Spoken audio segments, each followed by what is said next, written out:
সবশেষ one day world কাপে 9 ম্যাচের ভেতরে মাত্র 3টায় জিতে 6 পয়েন্ট নিয়ে পয়েন্ট টেবিলে 7 নম্বরে ছিল ইংল্যান্ড। সেই ব্যর্থতা নিশ্চয়ই এবার তারা একেবারে ঝেড়ে ফেলতে চাইবে টি-20 ওয়ার্ল্ড কাপে, এবং তারা ডিফেন্ডিং চ্যাম্পিয়ন টিম, সুতরাং মান ইজ্জত রক্ষার একটা ব্যাপার তো ডেফিনেটলি আছে। 15 সদস্যের ওয়ার্ল্ড কাপ স্কোয়াড ঘোষণা করেছে ইংল্যান্ড, এবং সবচেয়ে সিগনিফিক্যান্ট যে বিষয়টা, Jofra Archer is back.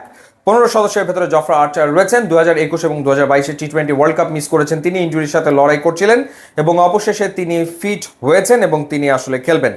Josh Butler, যাকে বলা হয় জোশ বাটলার, রাজস্থান রয়্যালসের হয়ে অ্যামেজিং ক্রিকেট খেলে চলেছেন এবারের আইপিএলও। তিনি আসলে ক্যাপ্টেন। নামগুলো আপনাদের আগে জানিয়ে দেই: জশ বাটলার, চেন্নাই সুপার কিংসের মঈন আলী, জফরা আর্চার, পাঞ্জাবের Jonny Bairstow, Harry Brook, Sam Curran, Ben Duckett, Tom Hartley. Will জ্যাক্সকে স্কোয়াডে রাখা হয়েছে। আরসিবির হয়ে 41 বলে সেঞ্চুরি করে পুরো ক্রিকেট বিশ্বের নজর কেড়েছিলেন উইল জ্যাক্স, তাকে স্কোয়াডে রাখা হয়েছে। এরপর ক্রিস জর্ডন, তার উপর আস্থা রাখা হয়েছে। অনেকে ভেবেছিল হয়তো ক্রিস জর্ডন থাকবে না। লিয়াম লিভিংস্টোন রয়েছেন, আদিল রশিদ রয়েছেন, ফিল সল্ট রয়েছেন, কলকাতা নাইট রাইডার্সের হয়ে সুপার সিজন কাটাচ্ছেন আইপিএলে এবং ইনফর্ম ক্রিকেটার নিশ্চিতভাবেই। এছাড়া রিস টপলি রয়েছেন এবং মার্ক উড রয়েছেন।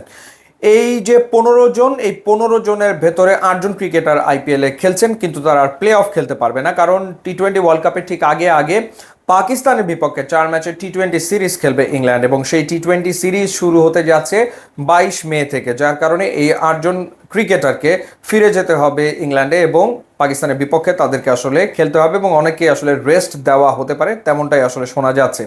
অভিজ্ঞতাকে গুরুত্ব দিয়েছে ইংল্যান্ডের ক্রিকেট বোর্ড, কারণ সবশেষ যে টি-20 ওয়ার্ল্ড কাপ 2022-এর, যেটাতে চ্যাম্পিয়ন হয়েছিল ইংল্যান্ড, সেই টিমেরই 9 জনকে রেখে দেওয়া হয়েছে। মাত্র 6টা পরিবর্তন, 9 জন আগেরবারও ছিল, তারা এবার রয়েছে।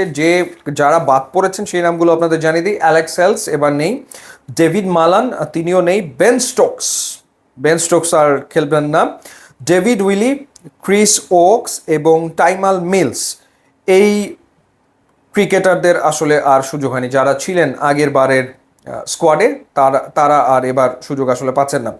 সো ওভারঅল খুবই ব্যালেন্সড একটা টিম বলে আমার কাছে মনে হচ্ছে। এই টিমে অ্যামেজিং কিছু ক্রিকেটার রয়েছে, টি-20 এক্সপার্ট ডেফিনেটলি তারা, এবং যেহেতু আসলে আইপিএলে এই স্কোয়াডের 8 জনই খেলছেন, এবং 8 জন শুধু খেলছেন না, এই 8 জন আসলে পারফর্মও করছেন, সুতরাং আমার মনে হয় যে ইংল্যান্ডের খুব ভালো করার সম্ভাবনা রয়েছে আসন্ন টি-20 ওয়ার্ল্ড কাপে।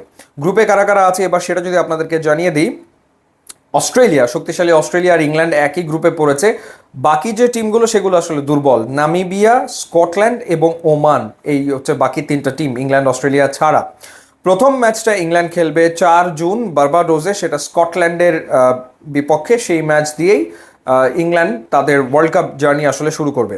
সো কি মনে হচ্ছে ইংল্যান্ড এবার কেমন করতে পারে? ডিফেন্ডিং চ্যাম্পিয়ন টিম, ডেফিনেটলি আপনার মতামত জানাবেন।